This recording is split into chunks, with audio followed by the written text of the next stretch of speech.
성령 강림 주일로 지키는 절기입니다. 하나님께서 시내산에서 강림하시고 그 백성들에게 친히 법을 주시면서 그 이스라엘이라고 하는 백성, 하나님의 백성이 탄생했듯이 성령 강림절, 교회는 친히 하나님께서 강림하셔서 사도 바울의 말대로 하면 생명의 성령의 법을 주심으로 일종의 교회가 다시 시작하게 되었다는 것을 기념하는 날입니다. 그래서 온 세상의 교회의 창립일이라고 생각해도 무방할까요? 일종의 교회가 시작한 날인 셈인 것입니다. 사도행전에는요, 총 6번의 기로를 중심으로 해서 읽어갈 수 있도록 그렇게 구조화되어 있습니다. 그 6번의 각 마디마디에는 이런 이야기가 보통 진술되는데, 교회가 점점 굳건해졌더라, 교회가 점점 흥왕해 갔더라. 그래서 우리가 오늘 읽었던 6장 8절 말씀 바로 직전에 바로 그 첫 번째 기점의 이야기가 나오는데요, 6장 7절입니다. 하나님의 말씀이 점점 왕성하여 예루살렘에 있는 제자의 수가 더 심히 많아지고 허다한 제사장의 무리도 이 도에 복종하니라. 첫 번째 기점, 바로 이것이 첫 예가 되는데요, 교회가 점점 확장되고 있다라는 것을 얘기해주고 있는 가운데 누가 있었냐? 바로 오늘 우리가 함께 나눌 스데반이라고 하는 사람이 있었습니다. 우리가 아셔야 할 것이 무엇인가? 예수님께서 그 당시 신앙을 가지고 있는 사람들의 행태들, 혹은 기존에 가지고 있었던 종교적인 그런 전통들, 이런 것들과 끊임없이 예수님께서 사역하시는 내내 부딪혀 왔다라는 것은 복음이 확장되고 흥왕되고 있다라고 하는 그 말 속에 확장이 되면 될수록 박해도 확대될 수 있구나, 확대되겠구나라는 것을 늘 마음에 염두에 두시고 사도행전을 읽어가시면, 그러면 아주 사도행전을 잘 읽어가실 수 있는 귀한 그런 도움이 될 것입니다. 먼저 8절에 보시면요, 이렇게 기록하고 있죠. 스데반이 은혜와 권능이 충만하여 큰 기사와 표적을 민간에 행했다. 스데반이 지금 은혜와 권능이 충만했어요. 그래서 큰 기사와 표적, 영어로 얘기하면 둘 다 놀라운 일, 그리고 기적과 같은 일, 이런 것들을 지금 민간에 행했다, 그렇게 나오고 있습니다. 은혜, 권능, 큰 기사, 표적, 이것들은 다 사람이 아무리 노력을 해도 만들 수 있는 그런 부분들이 아닙니다. 성령님께서 주셨다는 것을 알 수가 있죠. 성령께서 지금 스데반이라고 하는 사람을 통해서 일하시고 있다고 하는 진술이 바로 8절의 뜻입니다. 그 놀라운 일들이 지금 민간에 행해지고 있는데요, 이 민간에라고 번역된 이 단어는 사실은 백성들, 영어로 치면 people에 해당되는 단어입니다. 불특정 다수이지만 많은 사람에게 지금 성령의 일하심을 드러내 보여주고 있다라는 거예요. 이 일로 인해서 스데반을 향한 박해와 반대가 시작되겠구나라는 것을 알 수가 있겠죠. 오늘 본문이 바로 그 스데반을 향한 적대, 그리고 그 반대, 박해에 대한 이야기를 담고 있고, 스데반은 지금 오늘 본문 바로 앞에서부터 시작해서 7장의 그의 긴 설교와 함께 8장 전반부 3절까지 이제 순교하는 자리까지 이르러서 스데반의 이야기가 기록되어지고 있는데요, 바로 그가 하나님의 표적을 드러내면 드러낼수록 적대시를 받고 결국엔 순교의 자리까지 가고 있구나라는 것이 스데반의 기사의 핵심적인 요약입니다. 우리가 먼저 이 스데반의 이야기에서 얘기해야 될 것이 무엇인가? 바로 스데반을 둘러싸고 있는 그 둘러싸는 무리들이 어떻게 변화해가고 있는가? 지금 스데반이 처해 있는 장소가 어디에서 어디로 이동하는가? 그걸 먼저 살피셔야 됩니다. 9절에 보시면 이렇게 얘기하고 있죠. 스데반이 이른바 자유민들, 스데반을 향해서 이른바 자유민들, 즉 구레네인, 알렉산드리아인, 길리기아와 아시아에서 온 사람들의 회당에서 어떤 자들이 일어나 스데반과 더불어 논쟁했다. 그렇게 얘기를 하고 있습니다. 첫 번째로 스데반을 둘러싸고 있는 무리는요, 자유민들, 쉽게 얘기하면 로마 시대에는 많은 포로가 전쟁 중에 끌려왔습니다. 그렇기 때문에 오늘날 우리가 생각하는 그 노예와는 조금 결이 다르긴 하죠. 왜냐하면 타국에서는 높은 위치에 있었어도 끌려오면 노예니까요. 의사의 역할을 하고 있었어도 로마에 끌려오면 노예입니다. 그러니까 많은 노예들이 그 로마 시대를 지탱해 가고 있는 상황이었는데, 근데 그 자유민들, 그 노예의 상태에 있다가 풀려난 사람들인데 구레네 사람이다, 알렉산드리아인이다. 이거는 이집트 쪽 그리고 북아프리카 쪽을 얘기하는 지역이기 때문에 지금 이 아프리카 쪽에서 온 유대인들을 얘기하고 있습니다. 그리고 아시아나 길리기아는 이 소아시아, 지금의 투르키예라든지 이런 지역에서 살고 있었던 그 태생이었던 사람들이 지금 자기의 어떤 신앙의 열심을 가지고 이 예루살렘이나 아니면 그 근방에서 회당 근처에서 신앙을 지키며 살아가려고 하는 아주 열심 있는 사람들인데, 그 사람이 지금 스데반을 둘러싸고 있는 것입니다. 그리고 두 번째로요, 12절에 보시면 백성과 장로와 서기관들이 그들을 둘러싸고 있고, 마지막에 가서 15절에 보시면 공회 중에 앉은 사람들이 바로 스데반을 둘러싸고 있습니다. 여기서 얘기하는 공회라고 할 적에 이 공회는 산헤드린 공회를 가리킵니다. 산헤드린 공회에는 모세가 70명의 장로를 세웠을 때 그것이 이제 유래가 돼서 이 지금 예수님의 시대 때, 로마 시대 때, 그때에 이 이스라엘을 다스리고 집권하는 최고의 의결 기관, 그것이 바로 산헤드린 공회입니다. 여긴 사두개인들도 멤버가 되고요, 바리새인들도 멤버가 되고, 오늘날로 치면 그 국가를 지금 다스리고 있는 당이라고 보시면 돼요. 70명으로 구성되어져 있고 가장 그 70명의 의장이 되는 것이 바로 대제사장입니다. 그래서 총 71명. 그래서 산헤드린 공회에 끌려갔다라고 하는 것은 오늘날 우리가 생각하는 그냥 큰 교회에 끌려갔다 이 정도 차원의 이야기가 아니라 최고의 국가 권력 앞에 섰다라는 이야기를 하는 겁니다. 그러니까 지금 스데반을 둘러싸고 있는 무리들이요, 처음에는 아시아와 그리고 그 아프리카 쪽에서 신앙을 지키려고 모인 사람들, 그 열정 있는 사람들에게 둘러싸였다가 백성과 장로와 서기관들, 지도자들이죠, 글을 다루는 사람들이죠, 이 사람들에게 둘러싸여 있다가 마지막에는 아예 국가의 최고 권력에 둘러싸여 있는 모습을 점점 전문화되어 가고 있다는 것을 알 수가 있죠. 그리고 그의 이동 경로도 처음엔 지역 회당이었다가 이제는 공회로 옮겨가고 있기 때문에 이 외부적인 압력이 스데반 한 개인을 점점 압박하고 있구나, 점점 둘러싸고 있구나, 이것을 알 수가 있습니다. 여러분들이라면 스데반에 대한 그림을 한번 그려보십시오 했을 때 어떤 장면을 생각해서 그리시겠어요?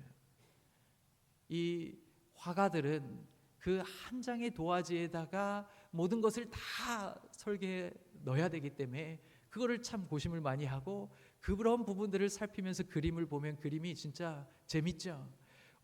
제가 그 이전에 그 사도행전을 만화로 그리시는 그 이무현 작가님의 그 전시를 본 적이 있는데, 그분은 스데반을 이렇게 그렸습니다. 보여주시면 산헤드린 앞에 서 있는 스데반입니다. 저 한번 보십시오. 71명이 한 개인을 둘러싸고 있는 가운데에서 지금 하나님의 말씀을 전해야 되고, 그들이 지금 압박하는 그런 질문들을 다 받아내야 됩니다. 어떤 모습일까요? 어떤 감정일까요? 여러분들 같으면 어떻겠어요? 그 외부적 압력이 엄청난 거예요. 한 개인이 견디기에는 정말 무거운 지금 압력이 저 그림 속에 녹아져 있습니다.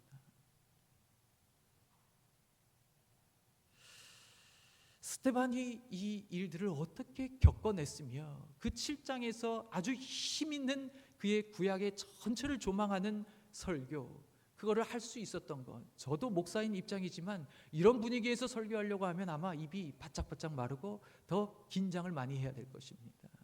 근데 어떻게 그런 일들을 국가의 최고 권력 앞에서 잠깐 토시 하나라도 틀리면 잡아내려고 하는 일종의 청문회와 같은 그런 모습 속에서 저렇게 담대하게 전할 수 있었을까? 그거를 물어보셔야 돼요.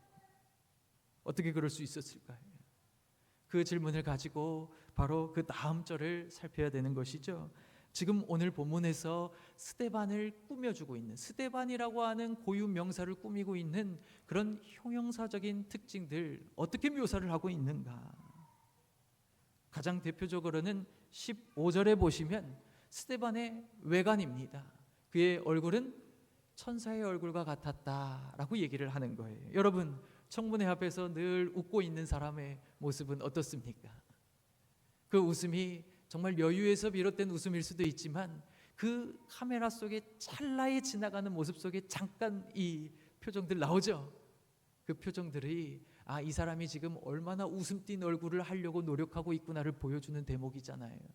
근데 그렇게 카메라 앞에서 짓는 억지 웃음이 아니라는 겁니다. 천사의 얼굴과 같았다. 그 얘기는 스데반의 그 속을 들여다볼 수는 없지만 뭔가 그 속에 있는 것들이 이 겉모습으로 드러나고 있는 모양새를 보여주고 있는 겁니다. 왜 그걸 그렇게 해석할 수 있느냐? 바로 스데반의 내면을 묘사하는 것들을 살펴보면 그렇습니다. 8절에 무엇입니까? 은혜와 권능이 충만했다. 10절엔 뭐라고 얘기합니까? 지혜와 성령으로 말을 했다. 지금 그의 내면에 들어차 있는 것은 사람이 줄 수 없는 신적으로 부여되는 특징들이 그 내면에 가득 담겨 있다는 것을 알 수가 있습니다. 이거 같은 말을 다르게 바라보려면 어디를 찾아보면 되느냐? 우리가 오늘 읽지 않았지만 55절에 보면 스데반을 계속해서 같은 말을 다른 모양새로 표현하고 있는 거예요. 은혜와 권능이 충만했다. 지혜와 성령으로 얘기했다. 그리고 55절엔 스데반이 성령 충만했다. 그렇게 이야기를 하는 겁니다. 성령으로 충만한 상태, 그 상태가 얼굴의 기색으로 드러나게 되면 천사의 얼굴과 같구나. 얼굴의 뜻이 무엇입니까? 얼의 꼴입니다. 얼이라고 하는 것은 정신의 줏대를 가리킵니다.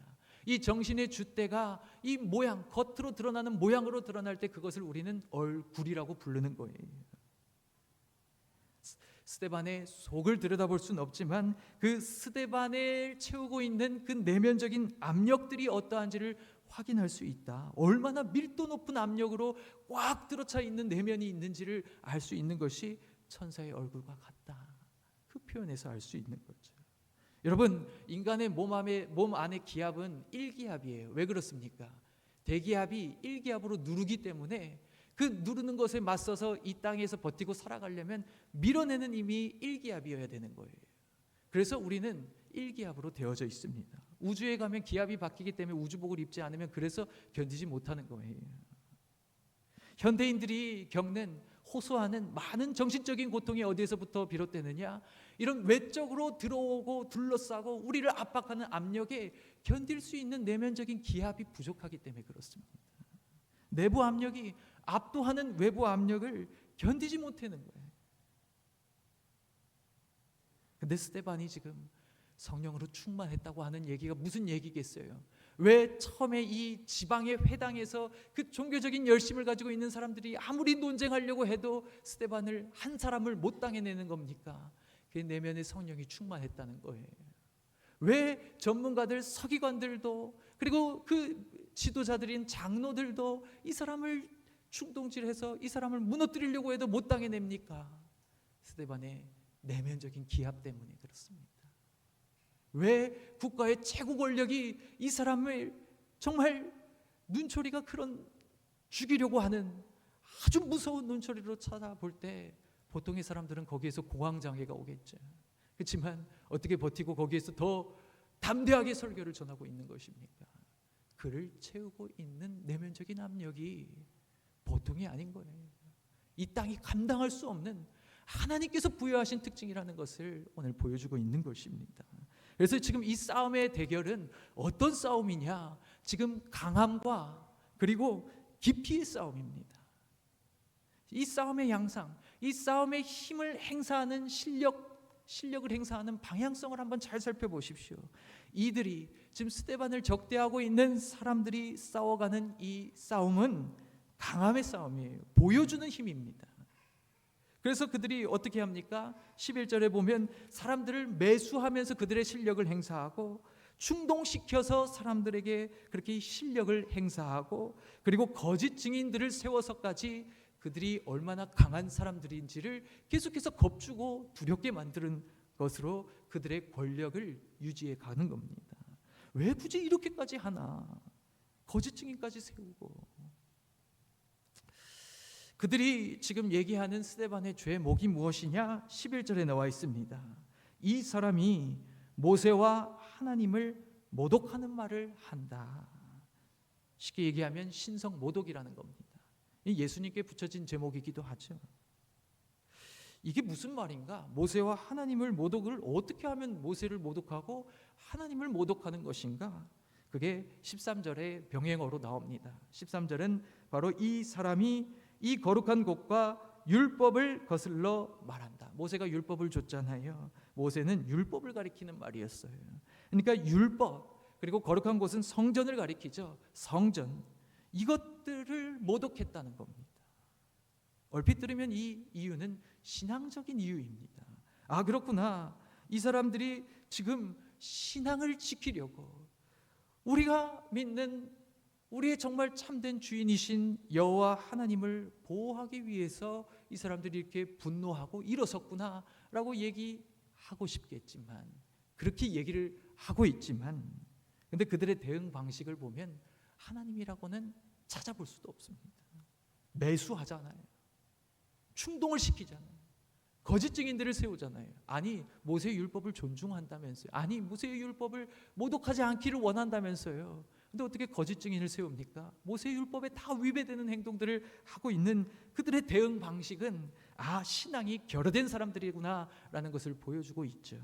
그렇다면 이 신성 모독이라고 하는 죄를 씌울 때 그들이 생각하고 있는 신성 모독은 어떤 걸 가리킬까? 하나님을 모독하는 것을 그들이 신성 모독이라고 여기지 않았다면 무엇이 신성 모독입니까? 바로 그 자신들이 정말 신성시하는 것을 건드린 것이 신성 모독인 것입니다. 이 사람들은요 아까 자기네들 살던 고향을 버린 것은 아니겠지만 떠나서 그 신앙을 지키기 위해 지금 여기로 모여 사는 사람들이잖아요. 북아프리카에 있어 소아시아에 있어. 그들이 지금 신성시하는 것은 바로 모세의 율법과 그리고 성전인 거예요.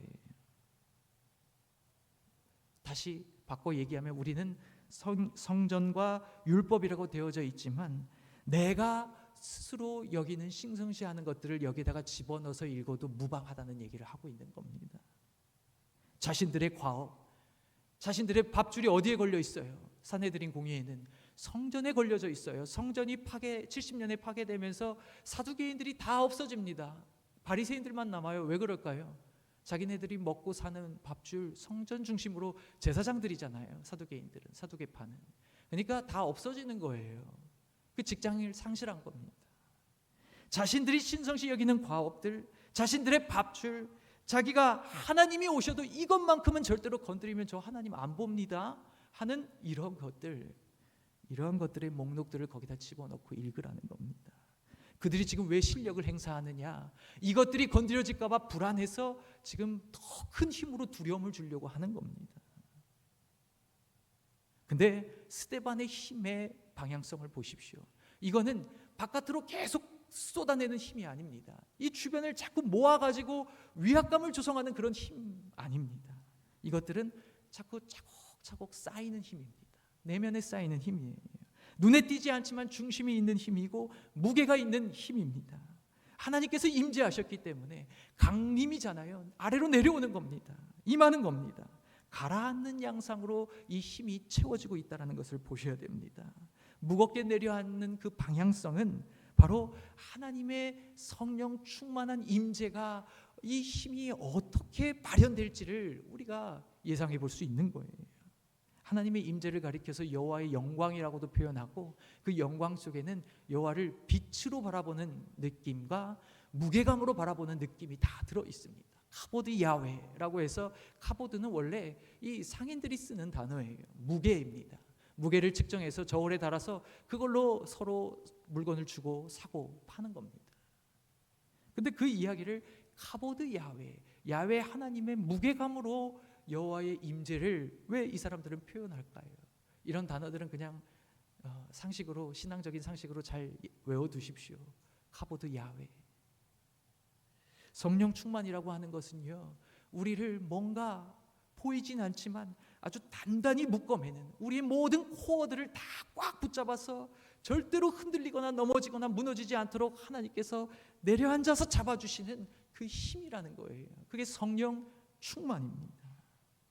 여러분, 헤롯 성전을 지을 때 80년 동안 지었는데 그 성전의 벽돌 하나가요 14m 정도 되고, 그리고 그 무게는 400톤, 2.5톤부터 시작해서 400톤까지 있습니다. 그거는 밀려고 해도 절대로 미뤄지지 않아 아주 안정감 있는 벽돌로 80년 동안 지었기 때문에 헤롯 성전을 보지 않고서는 아름다움을 봤다고 말하지 말아라고 하는 속담이 생길 정도였어요. 근데 뭐라고 얘기하십니까? 돌 하나도 돌 위에 남지 않고 무너뜨려지리라. 예수님께서 얘기하셨고, 그것이 70년에 로마의 티투스 장군에 의해서 돌 하나도 남지 않고 무너뜨려지는, 물론 아예 안 남았다는 건 아니고 지금 이스라엘의 통곡의 벽, 그 외벽은 남아있죠. 거기를 붙들고 이제 유대인들은 기도하지만 그건 무너지는 거예요. 그건 아무리 균형이 있어도 무너집니다. 아무리 무게감이 있어도 무너집니다. 근데 성령 하나님께서 충만하게 우리 가운데 가라앉고 채워주셔서 우리를 꽉 붙잡고 계시면 절대로 무너지지 않는 거예요. 절대로 쓰러지지 않는 겁니다. 그래서 오늘 설교의 제목을 무게중심이 잘 잡힌 사람은, 쉽게 얘기하면 성령 충만한 사람이겠죠. 쉽게 넘어지지 않습니다. 현대인들의 고통의 해결도 어쩌면 여기에서 그 해결책을 발견해야 된다는 것을 잘 염두에 두십시오. 성령 충만해야 됩니다. 오늘 성령 강림절이지만 오늘 우리 교회에 있어야 될 것이 무엇인가? 바로 성령 충만함입니다. 근데 이 문장을 우리는 늘 한 문장으로 퉁치니까 이제 문제가 되는 거예요. 성령 충만함이 뭔데요? 물어보면 여러분들 어떻게 답변해 주시겠어요? 성령 충만하다라는 말은 우리 교회 내에서도 참 많은 오해를 낳는 말입니다. 어떤 사람은 방언하는 모습으로 성령 충만함을 환원하기도 하고, 종교적인 어떤 그런 열심, 신앙적인 뜨거움, 이거를 성령 충만함으로 대치하기도 하고, 그래서 일상에서 사용하기는 조금 거리가 있는 말로 생각하는 것도 성령 충만함입니다. 사실 이렇게 생각한 건 제가 그렇게 생각해 왔었어요. 근데 본래 아름다움을 볼 수 있는 사람이 아름다운 법이라는 말이 있듯이, 성령 충만함이라고 하는 것은 그 농축되어 있는 말을 오늘날 우리가 정말 이해할 수 있는 말로 바꿀 수 있는 능력이 있어야 성령 충만함이 뭔지를 알게 되고, 그것을 사모하게 되고, 그것대로 살고자 하는 그런 소망이 생기게 되는 것이죠. 아름다움을 볼 수 있는 사람이 아름다운 법이고, 옳은 것을 볼 수 있는 사람이 옳은 법이고, 거룩한 것을 볼 수 있는 사람이 결국엔 거룩해지는 법입니다. 성령 충만하다고 하고 있는 이 말은 상당히 밀도가 있는 말인데, 그 말은 어떻게 번역할 수 있겠는가? 지금 이 설교를 준비하면서 저도 많이 고심했습니다. 이걸 내가 지금 느끼고 깨달은 걸 어떻게 전달해야 될까? 여러분, 빛나는 사람의 조건이 뭔지 아세요? 빛나는 사람의 조건. 빛나는 사람의 조건은 전제되어 있는 말인데, 빛에 거꾸러져 본 사람이 빛나게 되어 있습니다. 빛 앞에서 무너져 본 사람이어야지 빛나게 되는 거예요.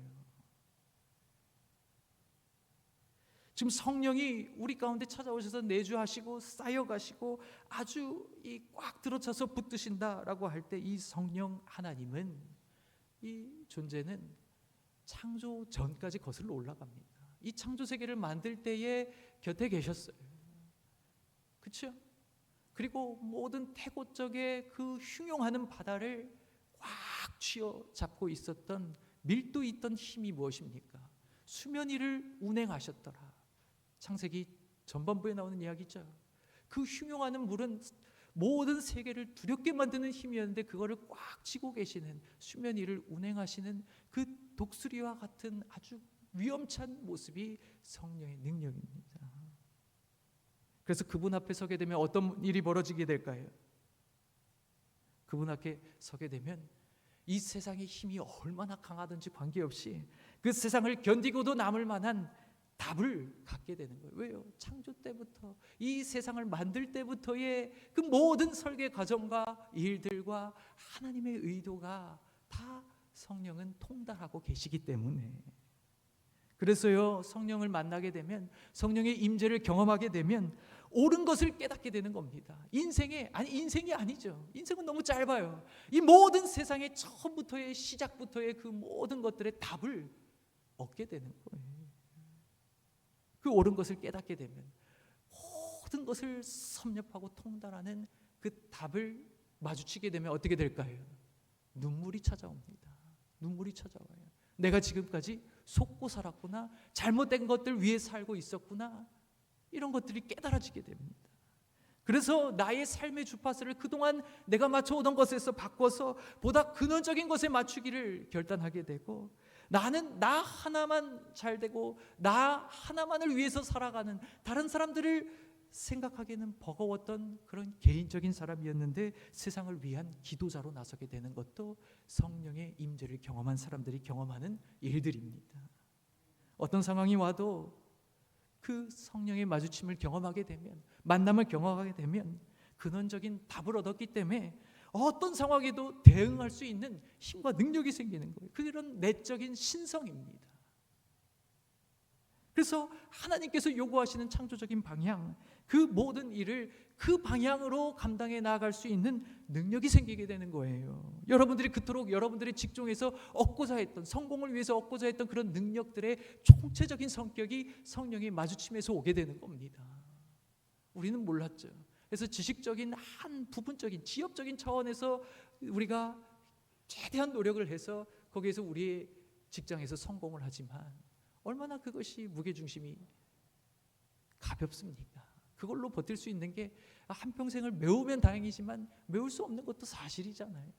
근데 성령을 만나고 나면, 성령 하나님을 경험하고 나면 총체적인 능력이 들어와서 대응하게 되고, 직장에서, 일터에서, 세상에서, 일상에서 성공하는 것은 물론이고, 그거를 넘어서서 창조 세계의 관점 큰 눈으로 바라봐도 이 사람이 제 길을 걸을 수 있는 힘이 되는 것이 바로 성령님으로부터 비롯되는 힘이라는 것입니다.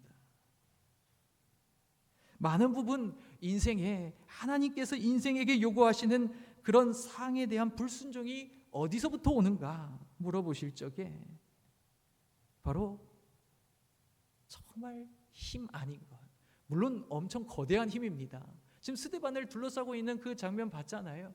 정말 우리를 무섭게 만드는, 두렵게 만드는, 깜짝 놀라게 만드는 힘인 건 사실이지만 하나님의 이런 신성에 딱 빗대어 볼 때 정말 작은 힘입니다. 근데 그런 작은 힘, 그런 표면적인 힘에 제압돼서 두려움을 가진 사람들이 결국에는 불순종하는 거예요.